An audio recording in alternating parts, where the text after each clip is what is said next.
এইসব বোর্ড দ্বারা কি কাজে ব্যবহার হয়? এগুলো বাথরুমের গেট, অ্যালুমিনিয়ামের গেট হয়।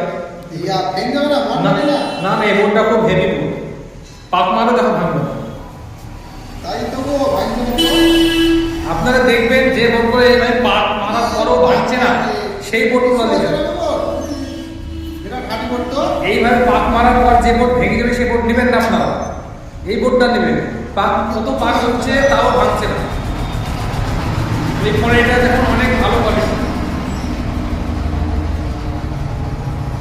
ভাঙবে না, এটা হেভি হালি আছে। তো নাজমুল, এই বোর্ডটা যেটা আছে এটা কি হবে? ওটা তো ভাঙে না, খুব ভালো মাল। এটা কি হবে? এটা পাক মেরে দেখো এই বোর্ডটা ভাঙছে কিনা। এটা যদি ভেঙে যায় তাহলে এটা তো নেওয়া যাবে না। আরে ছি, এই বোর্ডটা তো ভালো না, এই বোর্ডটা ভালো না। এ পাক তো লিসি না। না না, এটা কমা বোর্ড তো। এই বোর্ড দিয়ে তো কাজ করা যাবে না। না এসব না, ওসাল বোর্ড। ইয়া রোদে ফেটে যাবে তো। ইয়া আরে ছি। এ চলবে না, এই গেট এ বোর্ড চলবে না। চলবে না, চলবে না।